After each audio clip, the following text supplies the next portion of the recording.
தமிழக மக்கள் அனைவருக்கும் இனிய வணக்கம். மிகப்பெரிய ஒரு சந்தோஷமான ஒரு செய்தி இருக்குது. நம்ம எல்லாரும் சேர்ந்து பண்ண ஒரு அச்சீவ்மெண்ட். ஆனால் அது ரெண்டாவது தான் நான் சொல்லுவேன். காரணம் என்னென்னா, முதல்ல கேட்டுட்டு நீங்கள் ஓடி போயிடுவீங்க. முதல்ல நம்மளுடைய மருமகன் செஞ்சிட்ருக்க சாதனைகளை பார்த்துட்டு அதுக்கடுத்து உள்ளே போயிடலாம். அதாவது என்னென்னா, சபரீசன் அவர்கள் களத்தில் இறங்கியிருக்காரு.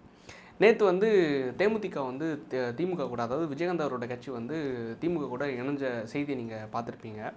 இதுக்கான முழு காரணம் யாருன்னா திரு சபரீசன் அவர்கள் தான்.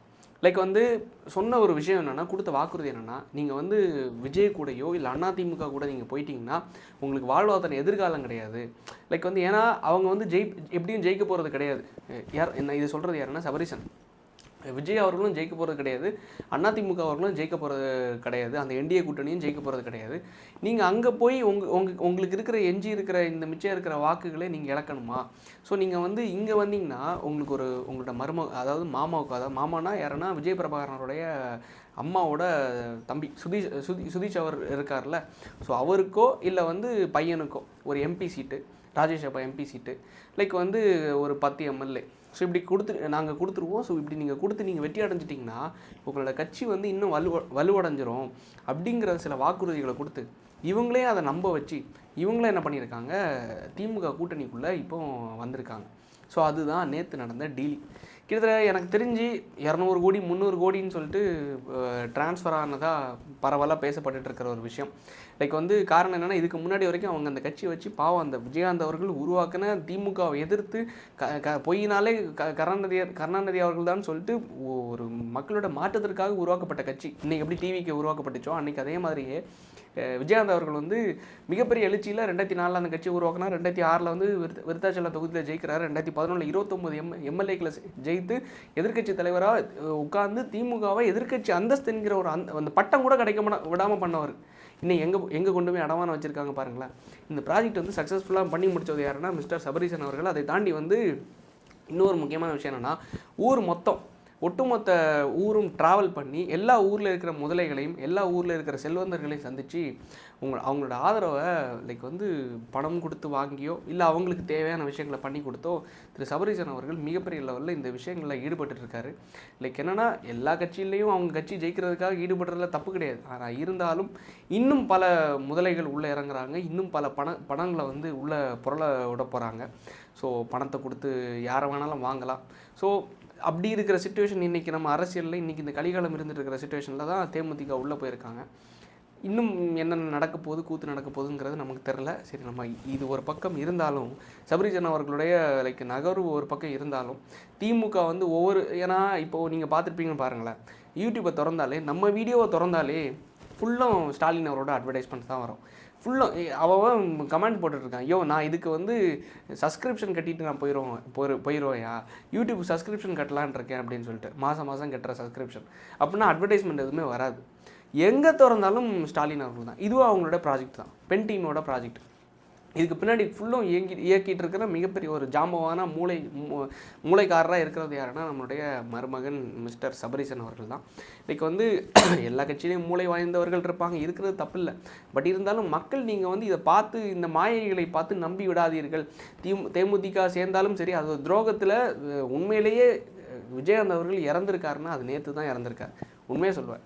இப்படிப்பட்ட பல மாயைகளை பார்த்து மயங்கி விடாதீங்க. கிட்டத்தட்ட இந்த யூடியூப் அட்வர்டைஸ்மெண்ட்ஸுக்கு மட்டும், இந்த கூகுள் ஆட்சன்ஸுக்கு மட்டும் இவங்க ஸ்பெண்ட் பண்ணியிருக்கிற தொகையை மோர் தென் 70 crores, 70 கோடி. யோசிச்சு பாருங்களேன், மோர் தென் 70 crores. இதில் எங்கே போய் சொல்கிறதுக்கு எனக்கு தெரில. ஒவ்வொரு நியூஸாக வந்துட்டு. சரி, ஓகே, அதை விடுங்களா. இந்த மாயைகளை பார்த்து நம்பிடாதீங்க. அதை நான் ஃபஸ்ட்டே சொல்லிடுறேன். இந்த சந்தோஷமான செய்தி என்னென்னா, நம்ம எல்லாரும் சேர்ந்து ஒன்றிணைஞ்சு ஒரு விஷயத்தை சாதிச்சிருக்கோம். அது என்னென்னா, அண்ணா நகர் 5th அவென்யூவில் ஒரு 3 நாட்களுக்கு முன்னாடி ஒரு வீடியோ பதிவிட்டிருந்தேன். கரெக்டாக சென்னை அண்ணா நகரில் இந்த கோரா ஃபுட் ஸ்ட்ரீட்டெல்லாம் தாண்டி நீங்கள் போகும்போது லூக்ஸ் சர்ச்னு ஒரு சர்ச் வரும். ஐயப்பன் கோயிலுக்கு முந்தின ஸ்ட்ரீட். அந்த சர்ச்சிலேருந்து லெஃப்ட் கட் பண்ணிங்கன்னா டுவர்ட்ஸ் அக்ஷயம் காஃபி ஷாப் போகிற வழியில் அதில் லெஃப்ட் சைட்லேயே டவர் பர்கர்னு ஒரு ஜூஸ் ஷாப் இருக்குது. அந்த கடைக்கு பக்கத்தில், ரொம்ப பக்கத்துலேயே என்னென்னா கிருஷ்ணா சில்ட்ரன்ஸ் ஹாஸ்பிட்டல் நினைக்கிறேன். அந்த ஹாஸ்பிட்டலுக்கும் டவர் பர்கருக்கும் இடையில அந்த ஃபோட்டோ நான் படத்தை போடுறேன். அதாவது என்னென்னா, ஒரு கரண்ட் கம்பம் ஏதாவது உங்களுக்கு தெரியும் சென்னையில் கம்ப்ளீட்டாக என்னென்னா அண்டர் கிரவுண்டில் தான் லைக் வந்து எலக்ட்ரிசிட்டி கம்ப்ளீட்டாக அந்த ஒயர் எல்லாமே பாஸ் பண்ணி கொண்டு போயிட்டுருக்காங்க. ஸோ ஒரு கரண்ட் கம்பம் ஒயர் வந்து வெளில எடுத்து அதை வந்து ஜாயின் பண்ணி செலோட்டா போட்டு ஒட்டி ஒரு வீட்டுக்கு கனெக்ஷன் கொடுத்து வச்சுருந்த ஒரு சம்பவம். கிட்டத்தட்ட ஒரு 3 மாதமாக நான் நோட் பண்ணிட்டு இருந்தேன். சரி செஞ்சுருவாங்க பக்கத்துலேயே தான் இபி ஆஃபீஸ் இருக்குது, செஞ்சுருவாங்கன்னு எதிர்பார்த்தோம். மக்களும் போய் கம்ப்ளைண்ட் பண்ணும்போது, ஏன்னா ஒரு ஒயர் வந்து டைரெக்டாக போனால் கூட பிரச்சனை கிடையாது. கீழே இந்த ஒரு ஒயர் வருது, இங்கே ஒரு ஒயரு, இந்த 2 ஒயருக்கு இடையில ஒரு செலோட்டா போட்டு ஒட்டி அந்த ஒயரை உள்ளே கொண்டு போகிறாங்க. இதை வந்து ஏதாவது நாய் கடித்தாலோ இல்லை மாடு ஏதாவது தெரியாமல் வந்து இதை தண்ணி பைப் வருது போல் அப்படின்னு சொல்லிட்டு கடித்தாலோ, இல்லை குழந்தைங்க அந்த பக்கத்தில் ஜெசி மோசஸ்னு ஒரு ஸ்கூல் இருக்குது, ஸ்கூல் பிள்ளைங்க ஏதாவது தெரியாமல் இது பண்ணாலோ இல்லை ஏதாவது செலோடாப் இதாக இருந்தாலும் எனக்கு ரொம்ப அலட்சியமாக போட்டிருந்த ஒரு விஷயத்த நம்ம பதிவு பண்ணி பேசியிருந்தோம். என்ன ஆச்சு தெரியுமா? இன்ஸ்டாகிராமில் அந்த வீடியோ வந்து மோர் தென் 7 lakhs வியூஸ் போயிருந்துச்சு. யூடியூபு ஷார்ட்ஸ் எல்லாத்தையும் சேர்ந்து மோர் தென் ஒரு 1.5 million வியூஸ் போயிருந்துன்னு வச்சுக்கோங்களேன். அதோட ரிசல்ட் என்னென்னா, முந்தினத்து கம்ப்ளீட்டாக கிளியர் பண்ணி அதை வந்து சரிப்படுத்திட்டாங்க. அண்டர் கிரவுண்டில் போட்டு அதை வீட்டுக்கு கொடுத்துட்டாங்க. உண்மையிலே எந்த அதிகாரி இதை செஞ்சாருன்னு எனக்கு தெரில.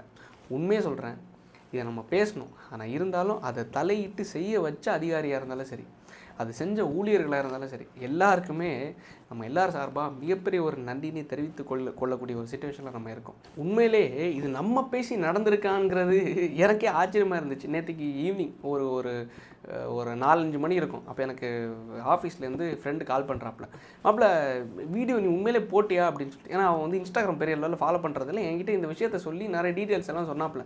ஏன்னா மாப்பிள்ள அப்படின்னு கேட்கும்போது, இல்லை அந்த கம்ப்ளீட்டாக அதை கிளியர் பண்ணிட்டாங்க அப்படின்னு சொல்லிட்டு. நேற்று நைட்டு போய் பார்க்குறேன், கம்ப்ளீட்டாக கிளியர் பண்ணிட்டாங்க. சத்தியமாக சொல்கிறேன், செஞ்ச அதிகாரிக்கு மிகப்பெரிய ஒரு ஹேட்ஸ் ஆஃப். மிகப்பெரிய லெவலில் நம்ம நன்றி தெரிவிக்கிற அளவுக்கு நம்ம தள்ளப்பட்டிருக்கோம். காரணம் என்னென்னா, நான் எதிர்பார்த்தது கண்டிப்பாக இதை செய்ய மாட்டாங்க, மக்கள் கொஞ்சம் விழிப்புணர்வாக இருந்துக்கோங்க அப்படின்னு சொல்லிட்டு. என்ன தான் செஞ்சது திமுக அரசாங்கமாக இருந்தாலும் சரி, அரசு ஊழியர்கள் செஞ்சுருக்காங்க. ஸோ நம்ம மிகப்பெரிய லெவலில் ஒரு நன்றி தெரிவிக்கிற இடத்துக்கு தள்ளப்பட்டிருக்கும். அனைவருக்கும் எனது மனமார்ந்த, நம்ம எல்லாரையும் சார்ந்து மனமார்ந்த நன்றினை தெரிவித்துக் கொள்கிறேன். செஞ்ச நீங்களாக இருந்தாலும் சரி, ஷேர் பண்ண நீங்களாக இருந்தாலும் சரி, அனைவருக்கும் எனது நன்றினை தெரிவித்துக் கொள்கிறேன். அடுத்த ஒரு விஷயம் என்னென்னா, இதே மாதிரி தான் திருநெல்வேலியில் கிட்டத்தட்ட ஒரு 7-8 கடற்கரை கிராமங்கள் இருக்குது. அந்த கடற்கரை கிராமத்தில் ஒரு கிராமம் தான் தோமையார்புரம்னு ஒரு கடற்கரை கிராமம் இருக்குது. இந்த தோமையார்புரம் கடற்கரை கிராமத்தில் கிட்டத்தட்ட அந்த ஊர் மக்கள் எல்லாரும் கிட்டத்தட்ட ஒரு 10-15 வருஷமாக தூண்டில் வளையம், அதாவது வந்து இந்த படகுகள்லாம் கொண்டு நிப்பாட்டுறதுக்காக, லைக் வந்து இந்த கடற்கரையில் அந்த கடல்லேருந்து இந்த படகுகள் வந்து ஏறுதுன்னு வச்சுக்கோங்களேன். அது வந்து செங்குத்தாக இப்படி இருக்கும்போது படகுகளால் மேலே ஏற முடியாது. ஸோ அப்போ என்ன ஆகுதுன்னா, டிராக்டர்களை யூஸ் பண்ணி அந்த படகுகளை இழுத்து மேலே கொண்டு போகிறாங்க. அந்த புகைப்படத்தை கூட போடுறேன். ஸோ இப்படி இருக்கிற சிச்சுவேஷனில் அந்த மக்கள் வந்து என்ன கேட்குறாங்க, தூண்டில் வளையம் சுற்றி நீங்கள் வந்து கல் போட்டு கொடுத்தீங்கன்னா எங்களுக்கு ரொம்ப வசதியாக இருக்கும்னு சொல்லிட்டு கிட்டத்தட்ட 35 கோடி ரூபாய் ஒர்த்துள்ள ப்ராஜெக்ட். ஸோ கேட்குறாங்க.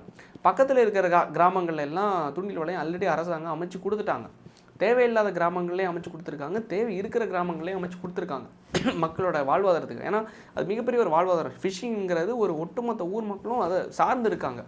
ஸோ அப்படி இருக்கிற சிச்சுவேஷனில் ஒரு டிசம்பர் மாதம், போன மாதத்துக்கு முந்தின மாதம் நான் என்ன பண்ணியிருந்தேன், அந்த ஊருக்கு நம்ம வந்து நேரடியாக போய் அந்த மக்களை சந்தித்து வீடியோவெல்லாம் எடுத்து லைக் வந்து கம்ப்ளீட்டாக கவர் பண்ணி ஒரு ஷார்ட்ஸ் நம்ம பேசியிருந்தோம்.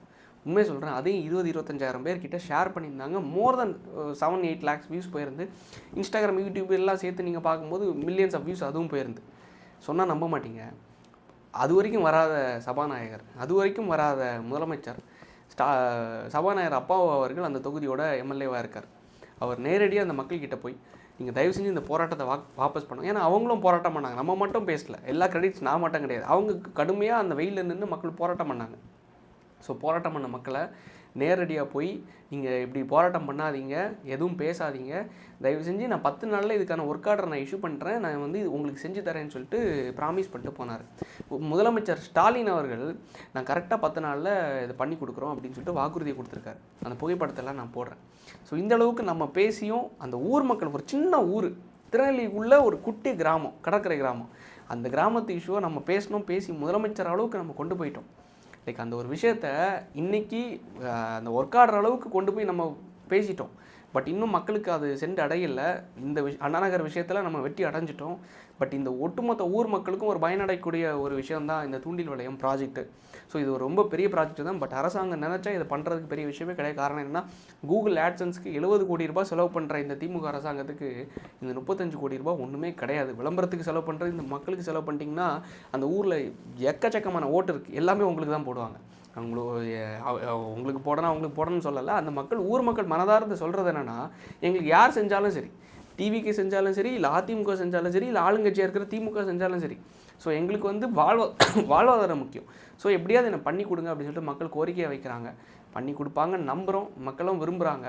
ஸோ அப்படி இருக்கிற ஒரு கண்டென்ட்டையும் பேசி இன்றைக்கி முதலமைச்சர் ஸ்டாலின் அவர்கள் வரைக்கும் கொண்டு போயிருக்கோம். ஸோ அதுவும் ஒரு நற்செய்தியாக வர்றதுக்கு இதையும் கொஞ்சம் ஷேர் பண்ணுவீங்க, மக்களுக்கு தெரியப்படுத்துவீங்கன்னு நம்புகிறோம். அதையும் நான் இன்றைக்கி ஒரு ஷார்ட்ஸாக பேசி போட்டிருக்கேன். இது மூலம் இன்னும் பல வெற்றிகளை அடைய உங்கள் அனைவருடைய துணையோடு இன்னும் பல மக்களுக்கு நம்ம சேவை செய்கிறதுக்கு இன்னும் பல விஷயங்கள் இருக்குது. ஸோ அதை செய்கிறதுக்கு உங்களுடைய துணை இன்னும் பல தேவைப்படுது. ஸோ செய்வீங்க நம்புகிறேன், சப்போர்ட் பண்ணுவீங்க நம்புகிறேன். உங்களோட அனைவருடைய ஆதரவுக்கும் ஆதரவளித்த அனைத்து நல்லுள்ளங்களுக்கும் எனது மனமார்ந்த நன்றியினை தெரிவித்துக் கொள்கிறேன். நன்றி, வணக்கம்.